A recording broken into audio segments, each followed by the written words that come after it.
assignment if they don't like do the little questions thing aren't here. Yeah, whatever. We should have a few, even though this is the for the sophomores. Most of our fraternity at the moment is sophomores, so they should be here.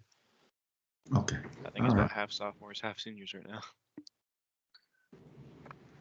Be right back. Okay.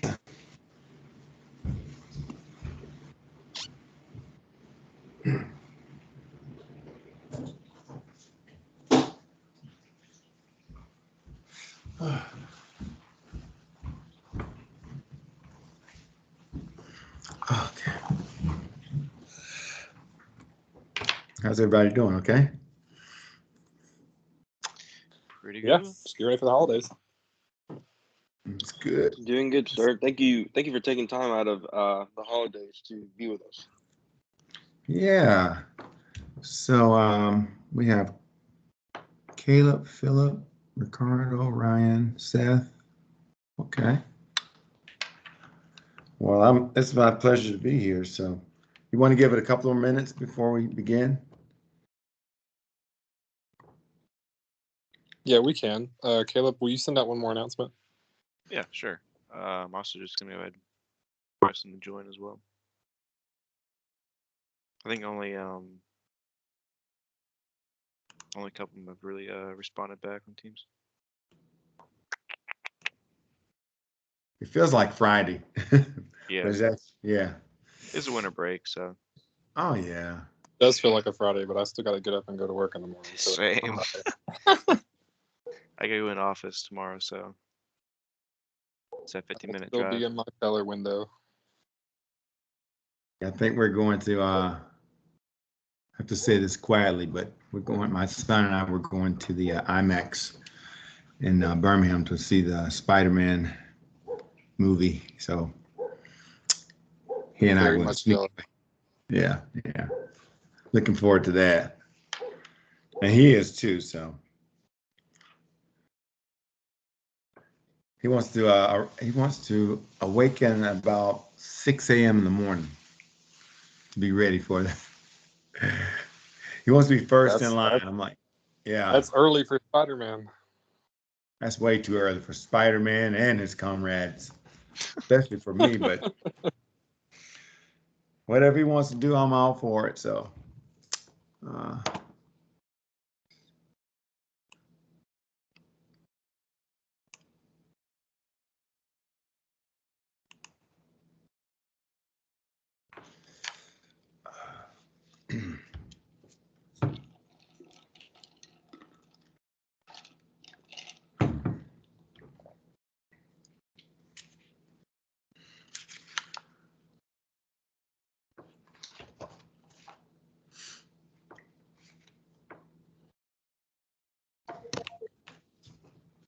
Hey, Martin. Are you still there? Yeah. I have your favorite person here. Hang on. Oh, Winston. Oh. Just being a good boy. That's awesome. That is so awesome. So, guess we can start, huh? Yeah, I would say that. Go ahead.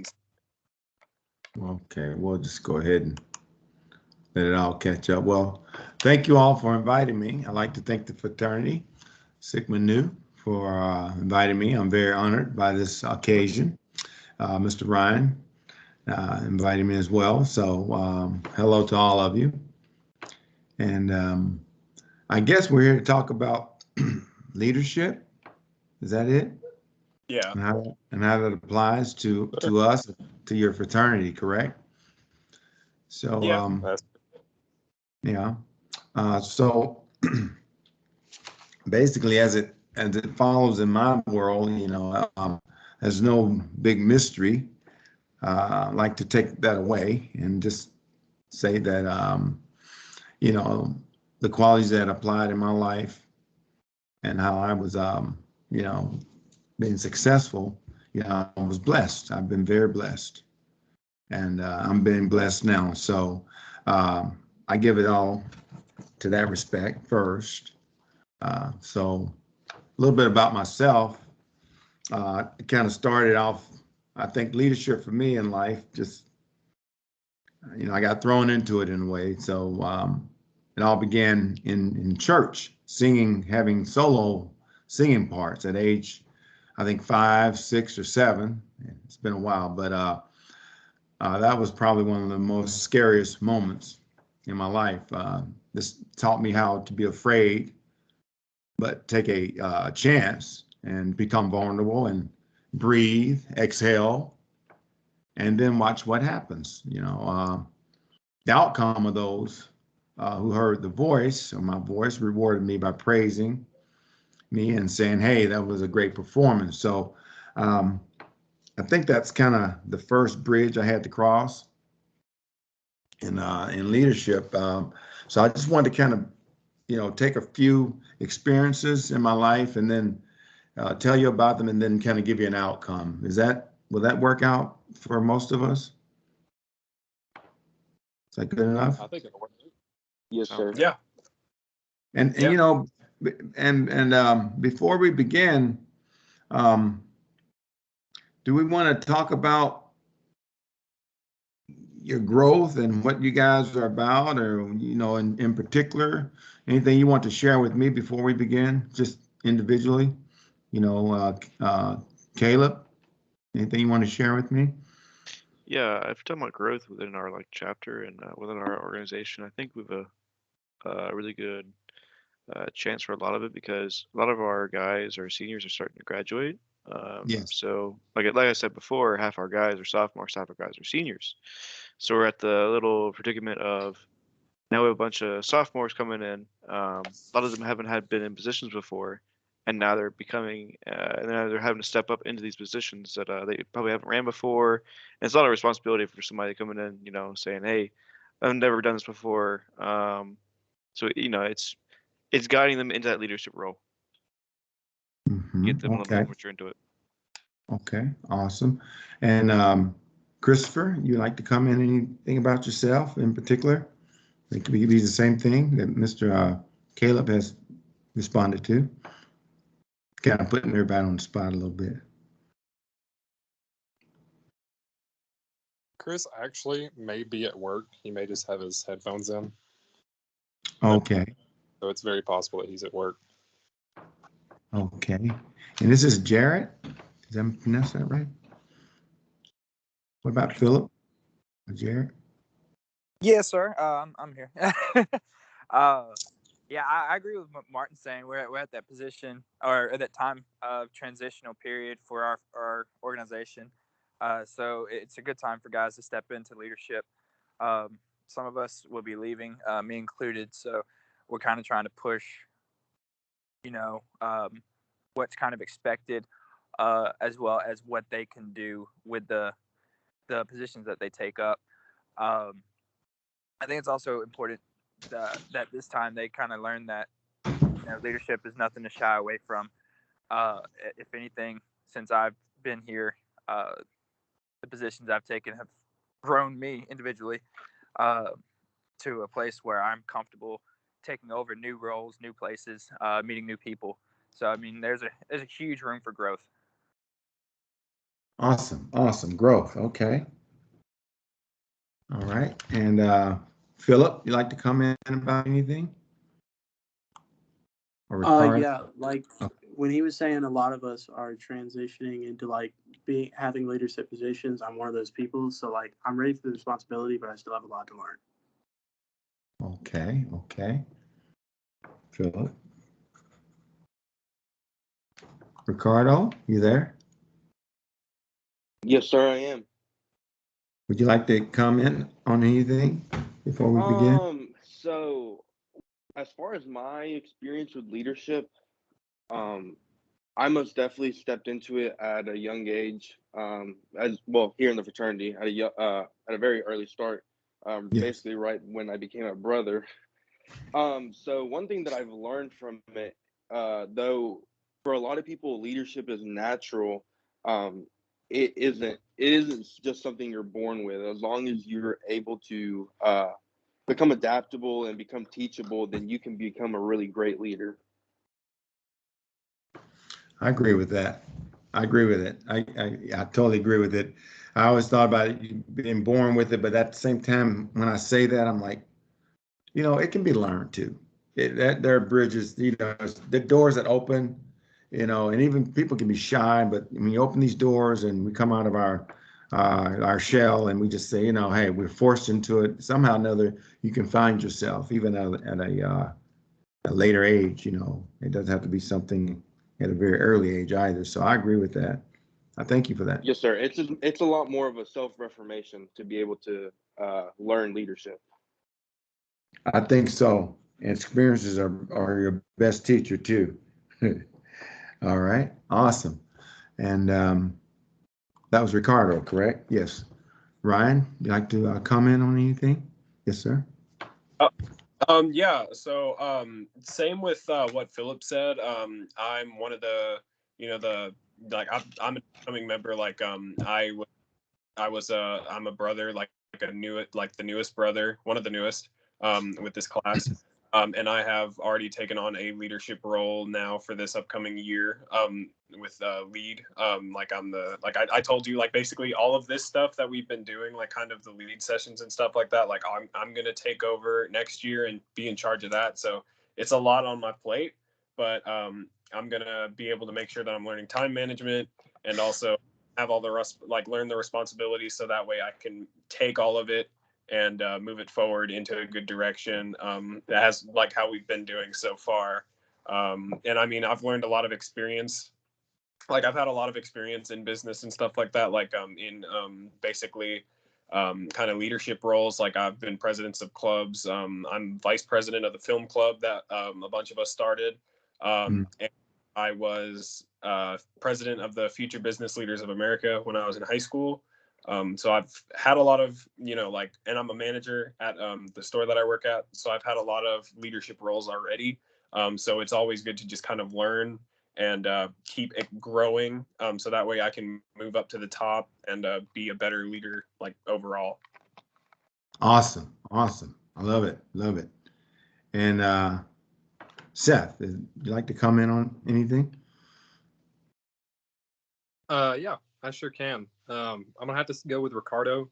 We both came into leadership roles very early on in the fraternity. I was treasurer this past year. I was reelected as treasurer this upcoming year. So, we added things to it. It's going to be a big jump, but it's all about how well you can adapt your leadership styles, because your style of leadership is not going to fit everybody, and that's something you have to accept as a person. I talked to Jarrett a lot. Jarrett's our commander. And we have two very different styles of leadership, but my style of leadership works for some people and his style of leadership works for some people. So, you kind of have to find the middle ground of what, is applicable to everyone and what will be effective to lead the fraternity in the right direction. Yeah. Well, thank you for that. All that's very important. I didn't grow up, being involved in a lot of different clubs or fraternities of that nature. I kind of learned it from the grassroots. And it was, some of it was very shocking in terms of leadership and just more or less people. I've just learned how to adapt to people. And so I'm just here to kind of give you an overview of my timeline and maybe add a few things. And you guys can always jump in and, help me out, because I've never done anything like this before. So, you got me on the cutting block here. So I'm just going to, mix it all in like a little gumbo, and hopefully you get something out of it. Is that okay? Yeah. Well, I'm a filmmaker, and I've always been involved in some sort of a hierarchy of film and television, working with A-list actors, producers, directors, creative people who, kind of have their own way, their own lanes, and you just have to get in and fit in, And I just learned at a very early age things to do and not to do. I guess, just being a leader for me was, kind of jumped off at a point where I was actually, they made me chief cameraman for a network in Miami. And so my leadership skills just started right there. I think I was in charge of cameras and gear and crews, and I was still young. I was in my early 20s. But I think the preparation for all that, again, started when I was a solo singer in church. So I had to break out of those shells and be scared of life and challenges. And I think it built me up, and I enjoyed the stage. I was acting for a little bit of a while, singing, maybe on the street corner, as you may call it. Neighborhood children would come and knock on my door and say, "Hey, can you come out and sing?" And I'm like, "Okay, that's good." And I thought I could sing, but I started prepping for leadership early in high school, in the 10th grade, because I knew that at some point I needed to take over my own life and provide a living for my family, for myself. And, I never thought I would become a DP, director of photography, or even own my own business.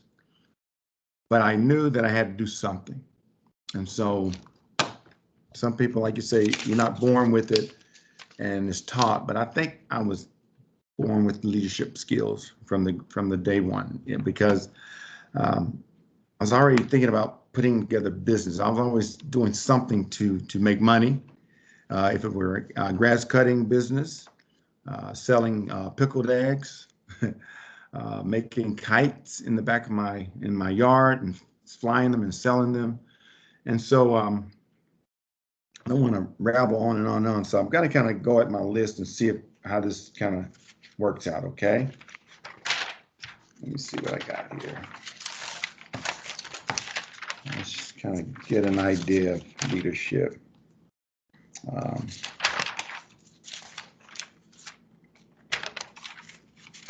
So here's what I had.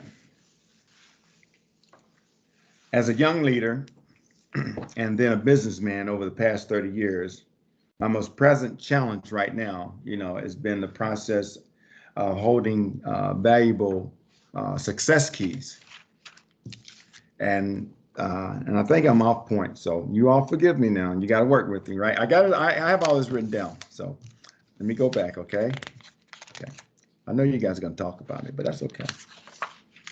I can take it. And that's one thing about being a leader, right? If there's anything new that you're doing, you have to adapt. So when Ryan asked me to do this, I said, okay, I'm going to read the manual and get an idea of what to say to you guys, because it's online. But then I said, okay, I'm going to write down things and put down the payoff. So I think I'm going to stick to my script and see how it works. Okay. Is that okay? All right. So far as singing in the choir, right? Here were the payoffs for me. It built confidence. I was a commitment for showing up and practicing, even when I didn't really want to be there. I had a fear of failure. That was one of the payoffs. And people would say, why is that a payoff? Because if you can't face fear, how do you know how to handle it, right? Right? Motivation to be afraid again. So over and over again, I had to do this, and also allow me to believe that I really could sing. So just by singing in the choir on Sundays and what have you, that was again a huge stumbling block for me, and I think I did okay. Again, that was a time when I was building kites in my backyard, right? And so that gave me confidence to try something and attempt to do something new. From that, I received joy. And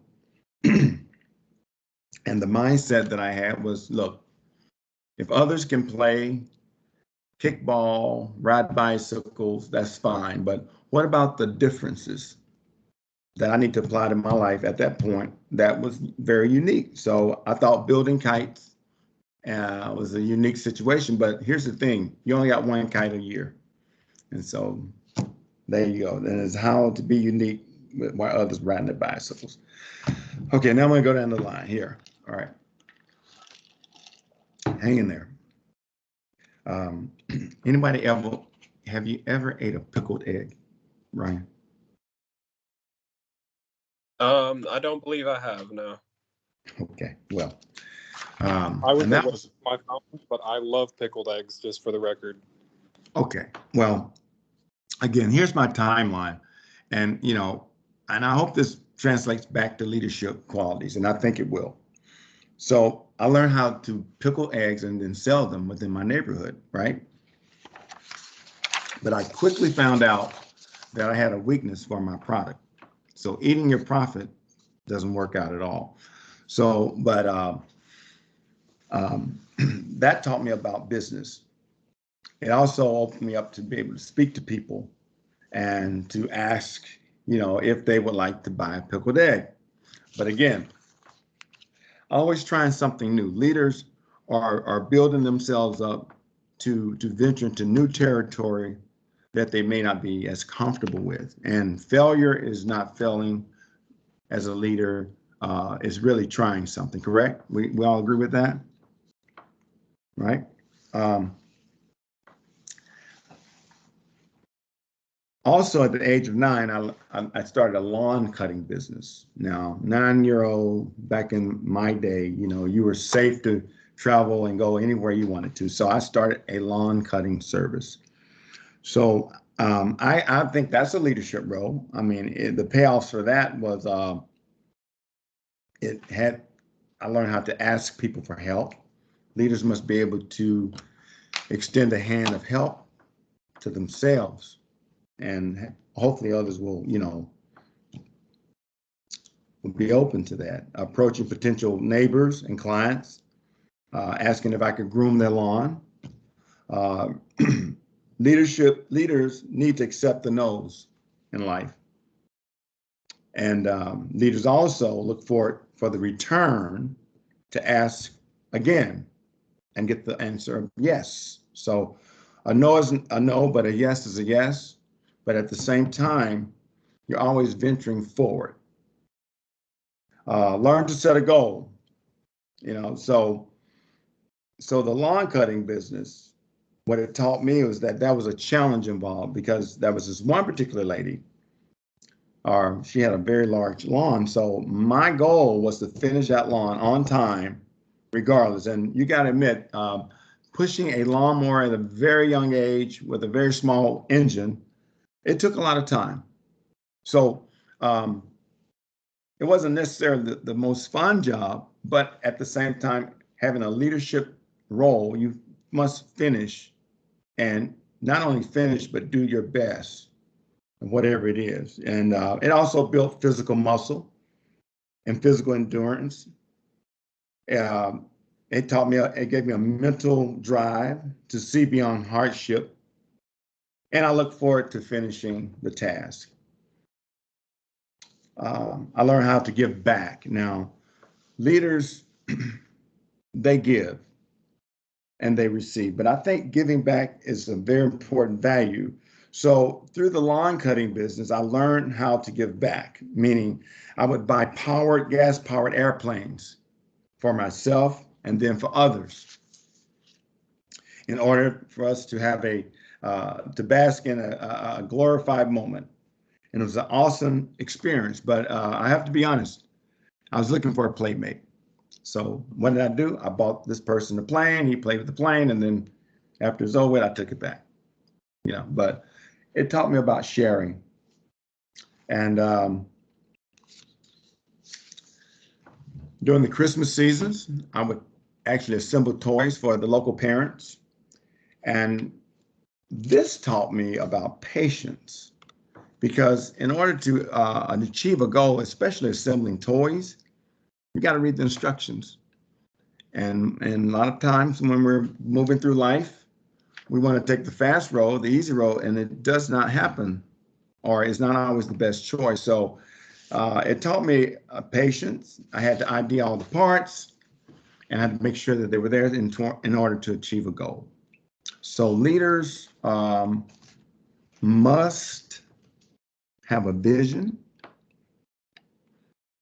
and they must also have patience and they must have a heart. And, you know, that's as far as I'm going to go with that. I'm going to keep going here. Work with me.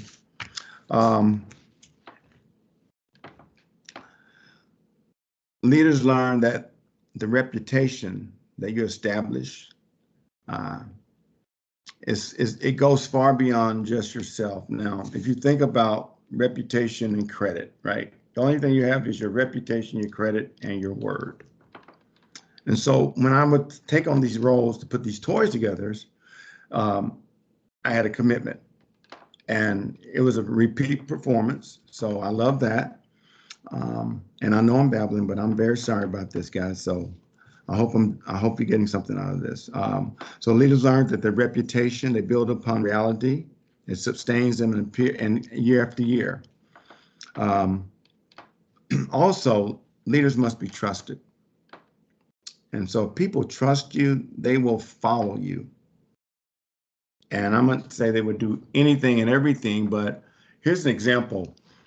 As a friend of mine, a colleague, he trusted my choice in food. And we would actually go out for dinner or lunch, and he would always say, whatever he orders, I'll take. So I just think that was a big moment, because for anyone to trust you with their food choices, I thought that was just great. Any questions for me as I continue? And I'm sorry if I'm babbling, but anything else? All right. Yeah, I agree. That's a lot of trust. It's a lot. Yeah, it's a lot of trust. You know, as simple and as I don't know. It may seem very elementary, Dill Watson, but you know, you think about it. I've actually had people's lives in my hands many times, and when I say lives, I mean, you know, I won't speak about these things, but I'll just tell you, you know, when you are in those situations to lead people in their lives, when I say lives, I mean actually life and death. You know, you put them first. And so I've been faced with that a few times, and it makes you think, how well of a leader are you?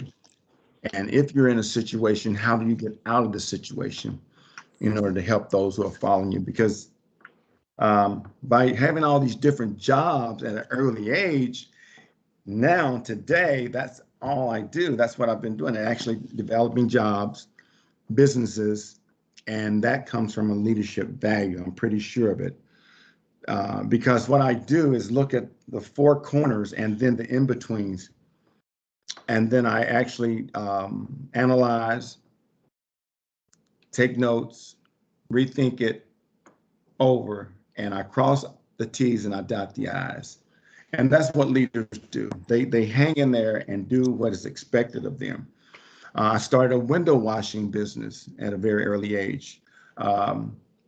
And I should have been probably a millionaire by now, but I didn't think about it, because what happened is, as I grew my business as a leader, growing a business, it got bigger than what I really expected it to be. I'm like, wait a minute, I've got over 12 stores and now I need to just stop.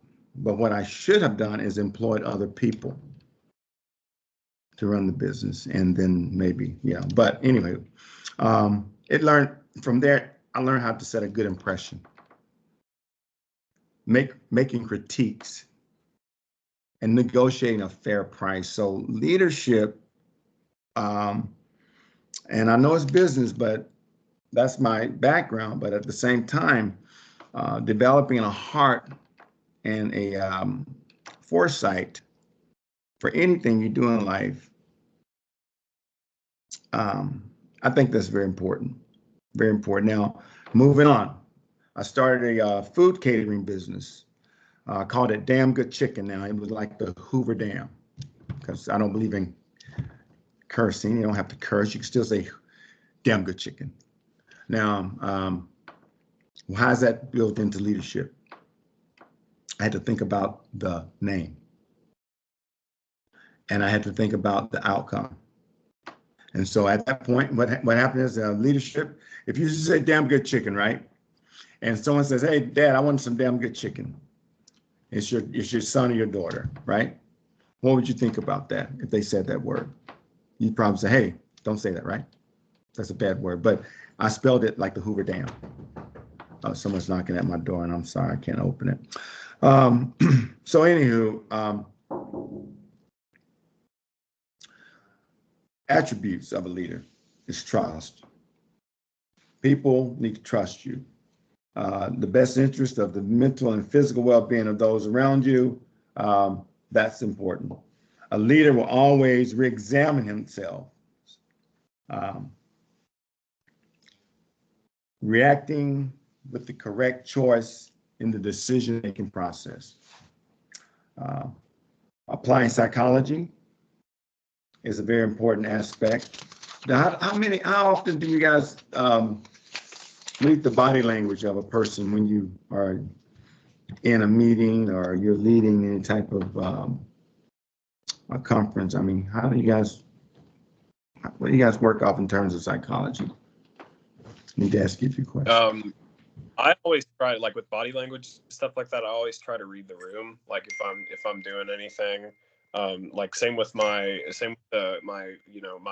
people that I work with and stuff like that. Like if somebody's having like a bad day, like normally I can tell, and like I kind of read them, like making sure that like don't get on their. Yeah, I understand that. And so what about, what do you do to prepare for any situation before you go into business, or what do you do to prepare to work with people? Anybody want to comment on that? As a leader? I would say I most of the time I come in with I try to have a positive attitude and be willing to work with everybody.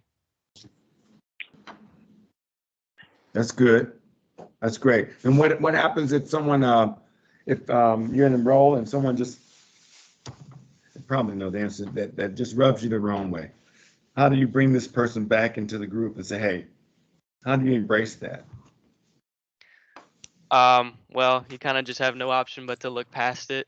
At the end of the day, you guys are a team, so working together is the only way the goal is gonna get finished. I agree. I was reading here. It says leaders establish a vision. They're risk takers. They're motivating.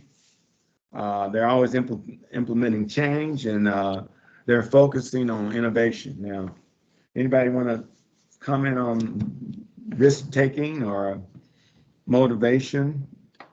Anybody in place in those positions? If you don't take risks, never learn. So you're always saying, well, I don't know how to do this, or I'm afraid to do that, or what if I'm not good at that? Everyone's not good at something at one point in their life, and if you're afraid to take the risk, then you're never going to learn. So I agree. Yeah. As far And as yes, sir. Go ahead. oh, my dog's going. Please. As far as the motivation goes, I think sometimes we get to the idea that it's based off, or it's fueled by some kind of motivational speech or motivational understanding from an individual. But one thing I've learned in leadership, and something I use in practice here, is I believe heavily in self-motivation. And there's ways that you can motivate people. You can self-motivate people without them realizing they're doing it to themselves. And one way that I've achieved that I've seen here is, when people come in, such as Ricky and Seth, as they were talking earlier, when they first came in, they immediately went into roles. But those roles were basically given to them as, in a sense, that they can do what they want with them. So you kind of touched on your window washing business, and what it sounded like was delegation was a big thing. So allowing people to be delegated, allowing them to create their own in an environment that they are coming into, allows for a lot of self-vision for them to motivate themselves into a future role. That's right. You know, you fall down, you get up, right? It's not always getting up, it's how you get up. It's how you leave it all behind. And, you know, again, there's growth in the mental capacities of life. I have a list of 12 very interesting experiences that others that have helped me to grow in my more professional life. And I'm like, okay, I have 12, but out of the 12, which one or which two would be the most important in my life? And I said, you know, I'm going to do the Joe Martinez. I'm going to tell you about the Joe Martinez. The Joe Martinez was a supervisor of mine, and I was actually interning for a TV station. And after about, I guess, a couple of months in, he called me into the office and he said, I've got to put you on probation, and you're doing things wrong. And I said, wow, I didn't understand that at all, because I knew I was, you know, in the right capacity, functioning properly. And I said, well, I'm going to lose this job. But before I left out of his office, I asked him, I said, what am I doing wrong? And he simply said, you're not playing the game properly. And so I had to learn early in life that you can be good at something, or you can be your best.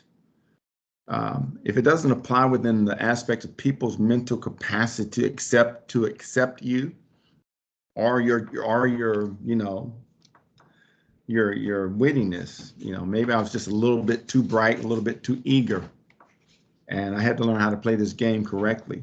And so I think they were going to fire me, but in the next week, he actually moved me up to the very #1 position within the network.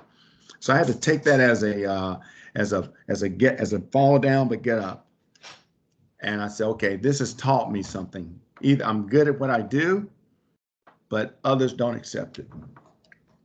But luckily, he was there to, I don't know, to give me praise, because he could have fired me. Anyone ever been in that position before, where you were doing something right, but others looked at it as something wrong, and you know you were blamed for nothing? You know, anyone? No, not yet. Yeah, actually. When I joined the fraternity, I was following the footsteps of those before me. And I was, you know, doing the ropes, doing everything that they said that you're supposed to be doing. And I was doing it to the book. But we do a conference with our national organization. Yes. To where they kind of teach you how to do your role. When I took president, I went to this convention, and I realized very, very quickly that we were doing everything wrong. We had the right goals in mind. Yes. But the way we were getting there and the way we were implementing things were completely wrong and backwards. And I had to come back and do a complete 180, even from the plan that I had put in place before I went. I came back, scrapped it, and drew something else up. So that was a big waking up for me.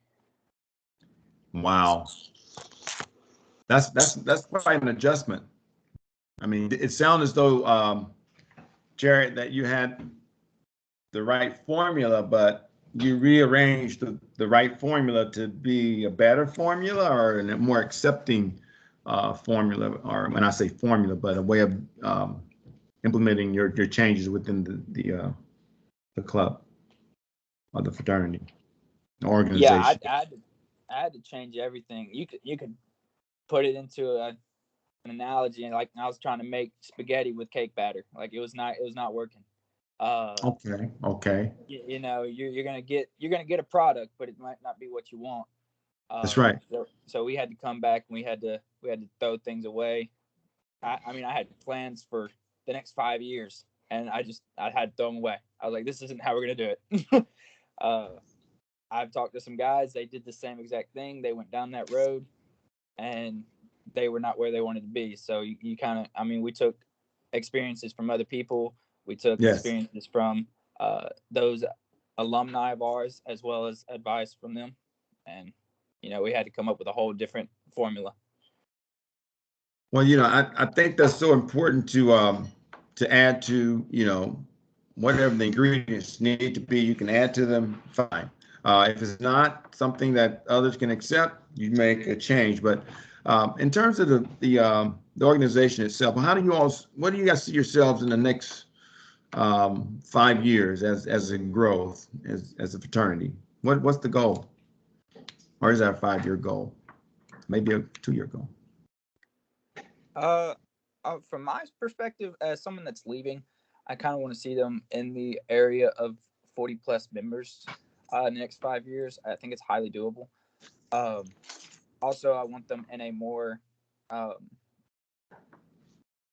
let's say, engaging environment with the university, with the student body.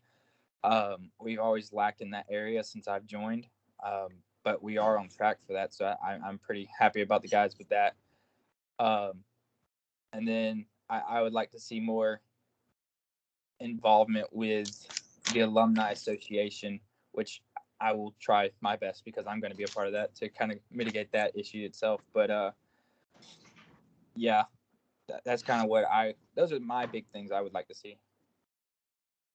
So in terms of membership, I mean, what's the count capacity right now on campus? 28. Oh, for campus or us?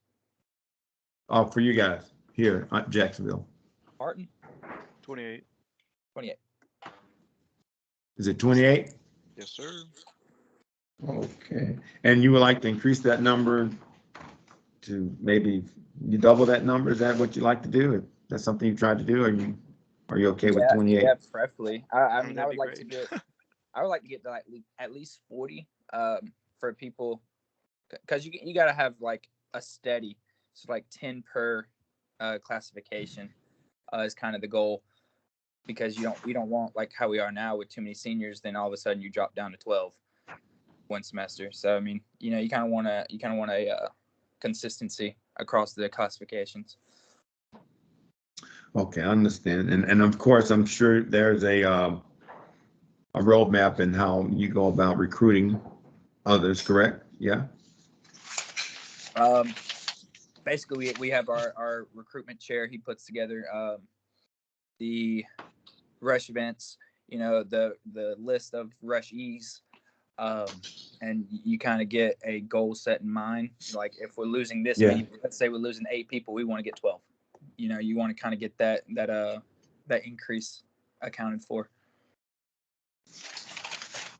Okay. Well, I kind of been there in these building blocks myself, and I just like to piggyback off that a little bit. So out of my 12, I'm going to pull out the selling the show. Number 10.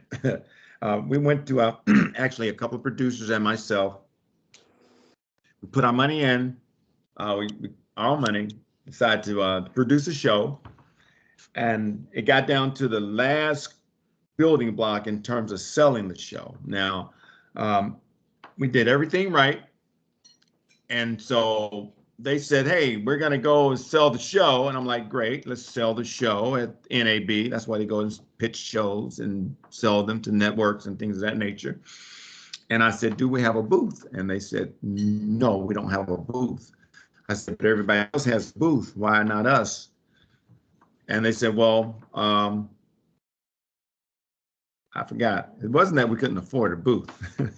But I'm thinking, wait a minute, the end goal is to have a booth in order for others to come in the booth and actually, taste your product, view your product, shake hands, welcome them in, right? And I said, we need to buy a booth. And we've got 1 week. And they said, no. I said, yes, we need to buy this booth. So, together that component and, in that moment of time, but having that leadership skills early in life allowed me to say, listen, this is what we need to do. It will fit, and then it was selling them on the idea. So here you go. It's selling the show. The idea will work. I said the idea will work. We need to develop a plan, and it has no other alternative there was no alternative in my book because there's thousands of dollars being spent or have been spent now, and we get to the finish line and we're going to have to do it. No, leaders don't have to do anything if they can avoid it. So what we did, we got the booth. You had not allowed anyone to know about your homecoming. So how do you gather the people in to sell your show? How do you gather the members to, be a part of what you're doing? So it was quick thinking and coming up with a decisive plan. So I said, you two go to the booth. We put our product on a loop, on a television loop. So when they walk through the door, they see the loop. Well, how are we going to get them through the doors? I say, I'll be the wrangler. I'll go on the floor, introduce myself, and say, hey, please visit number 45 or what have you. And, come take a look. But selling the product, having it being known before you even get to the booth is a coup de grace. Now, I've always said it's not who you know, it's who knows you. But you have to develop a plan. And so what the outcome of that is that we end up actually selling the show.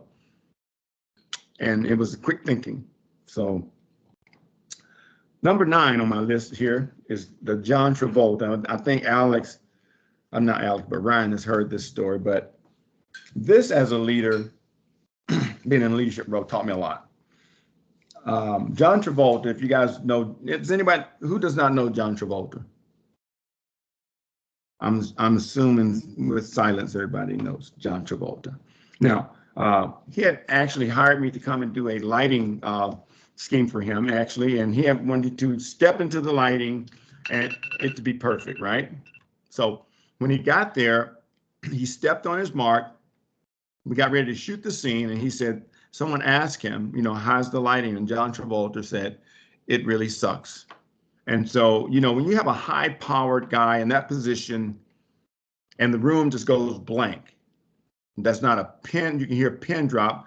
At that point, I had to respond as a leader because you got to understand, they hired my company to come and light this scene for them. But his response put me on the line. So as a leader, you got to be put in situations. So how do you respond? And so what I did, I responded by saying, hey, let's fix the problem, because there was no problem, but we need to fix something, right? And actually, after I touched the top of the light and the bottom of the light, I asked Mr. Travolta, what do you think about the shot? And he said, I love it. Now, here's the deal about that. Everyone in that room knew that shot was perfect. The problem with the shot was there was a guy standing in front of the beauty light. I'm going to say the beauty light, the key light. What the publicist who asked the question, his publicist should have never asked that question until Mr. Travolta was on his mark without any other interference or obstacles. So at that point, everybody was satisfied. But here's the deal. Other producers left that room speaking about how well this situation occurred. They said, hey, you handle the situation, And so I just think that being ready to fire off in a way that, embraces the moment and not being hot-headed, it's called putting your actions in park and your brain in drive. So you have to think out the process without reacting. Does that make sense? Watch what comes out of your mouth. How am I doing, Ryan? I think I'm on personal leadership experience. I'd say you're doing pretty good. This has been very informal, like informational. Yeah. I've learned a good bit from you so far. Like being like this is really like it's going pretty good. Like it's going how well that I thought it would.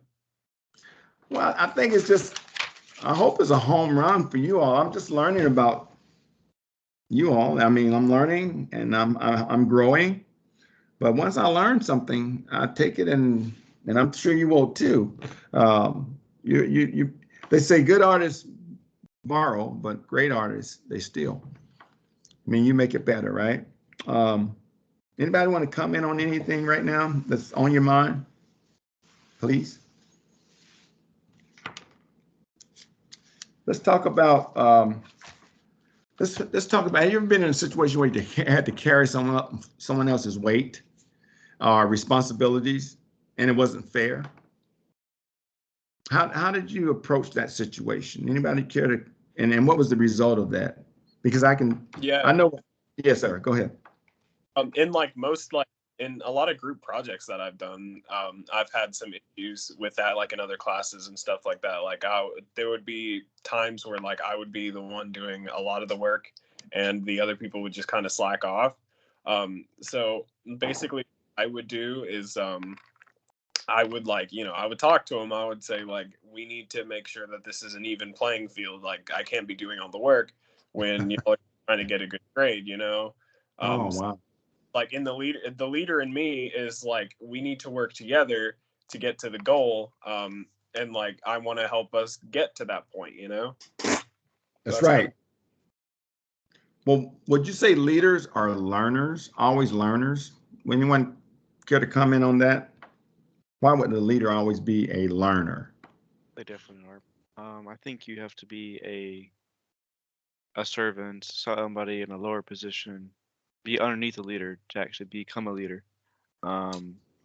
Because if you haven't been in a position, you can't really lead that position. You don't know what it's like. It's coming in like saying, hey, you need to do this, you need to do like this way, blah, blah, blah, but you've never actually done it. If you've never done the work, how are you supposed to know how to do it? If you've never done the work, how would you know how to do it? I think, I think that's really, really key. Now, here's a guy, I'm going to introduce you to a guy named Mark Fanjoy. He exemplifies that right there. He and I were on a project together. He was hired to do one position, and so was I. We began the process of the job, and he knew nothing about his job. I had to carry him. And he begged me, he said, please do not, don't rat me out. I have no clue what I'm doing. And so I had to make that. And who was that just made that? I know, Ryan, you made a comment. And then who was the person that commented just after you? Caleb. Was that Caleb? So Caleb, Ryan, I had a decision to make. Do I do his job and my job and be successful as a leader? And you guess what I did? I did them both. I never ratted him out. And, sometimes when we're in those positions, people are looking for a little bit of mercy from you, a little grace from you, and some kindness. Because for them to be in that position, first of all, someone had to hire them, someone had to put them there. So what happened is this guy was learning it from the ground up. He was actually, being put in a position to learn. And do you know what happened to this guy out of all that? He has become one of the richest producers that I know. I know a lot of producers, but he's rich. And this guy has never, ever forgotten the helping hand that I extended to him. So, sometimes you build lifelong business buddies just by helping others and taking the bond, so leaders are always learning. And if you're learning, then that means you're actually looking for new ideas, I think, right? Or if you're just stagnant. So I think that's very important. Is leadership a very active process, or is it a passive process, you think? Or could it be both at some point? I think it's a little bit of both. One thing I was told when I was a kid that always kind of stuck with me is every moment is a teachable moment. And in so many regards, that is true. You can passively learn, or you can learn by intentionally seeking out those kind of experiences. And the same thing goes for a leader. You can be in casual conversation, learn something new about somebody, and now you know a new way to approach them, or a new way to utilize them based off their strengths. Or you can deliberately, have that conversation. What they're good at, what they're looking forward to, how can they best be used, or what do they want out of everything. So I think it could be a little bit of both. I agree. Now, what about setting a vision. I mean, what are the goals that a leader looks forward to in terms of, well, not look forward to, but what do leaders set goals before goals need to be established? Or is it just sort of like a forethought and put on a back burner? How do you set your goals, and how do you create vision for yourselves? Anybody care to comment on that? I think as a leader, you need to set the goals for your team, your organization, or whatever you're part of, whatever you're a leader of. You need to set the big goals, and then as long the way, you like touch points, say, hey, how are we doing on our goals, and maybe change those goals and whatnot. But also inspire others, the people below you, to actually set their own goals for themselves and what they're doing, because that's helping their motivation. That gets them to actually accomplish the big goal that you've set yourself. Now, does anyone have a special formula in motivating people around you? Anything you do? Do you give them data boys, like data boy, or kind of make them think that it's their idea? Anyone have any suggestions on how to motivate others and build them up inside of, One thing that I've learned under Jarrett, and especially from Sigma Nu, is that a lot of your motivation is going to come from your vision, and that's going to come from they call it your why, the reason you are doing it. If you have no reason, no passion, if you can't find that single sole reason of why you're doing what you're doing, you're never going to get anywhere. You're never going to be able to set good goals, stable goals. And so once you can develop a firm vision and get people on board and get people passionate just like you are with that why, then that's gonna start causing motivation. I agree, Ricardo. Sometimes in filmmaking, it's all about the why. Why do we place the light here, under, on top, or why do we have people walk in the background wearing red, or why is someone standing in the background in white? Why is no one there at all? So I think the why has to be thought out. It's planned, So I agree with that. I really do. Any other questions before we adjourn? No? But yeah, I just want to say thank you. I really appreciate you giving this lead session. You did a job.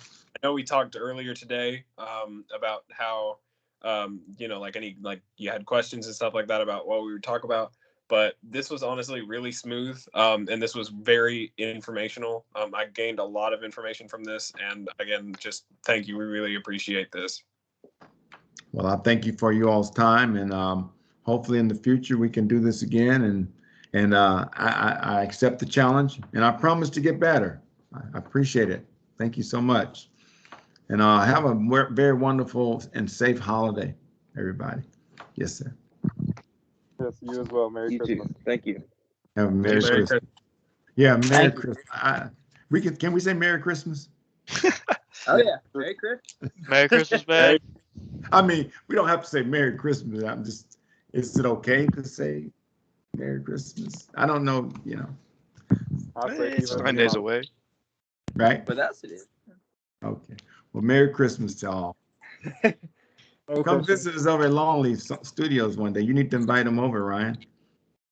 Yeah, definitely. Yeah. Come have a tour. We need to invite us over. Do what? Ryan needs to invite us over. I see that place every time I leave my apartment. Yeah, it's really cool. Man. You should come over and visit, and then we'll maybe we can write a small little scene for your fraternity, and you guys can have a different role, and whoever wants to be the main character, supporting actor, or what have you, and come up with a little skit, and I'll be Ryan will actually help me to film it. Right, Ryan? Would you do that? And probably star in it too. We could make like fraternity production, like a come join Sigma Nu type deal, like as like a promotional video. I think that would be awesome because we could write just a small skit, how wonderful it is, or how wonderful life began for someone who wasn't in the fraternity that went and got, that stepped through that door. And, and Seth said, hey, guy, come on in. He welcomes this guy in, and this guy has no clue of what he's stepped into. But after it's all said and done, he doesn't want to leave. He actually wants to join the fraternity because he's learned so much. So think about that, and we can shoot that. We'll do it. It's all up to you. I'm hands-on and open to those areas. So any way that I can help you guys, let me know. Appreciate it. And thank you again. And have a great night. Good night. Thank you. Thank you. Have a good one.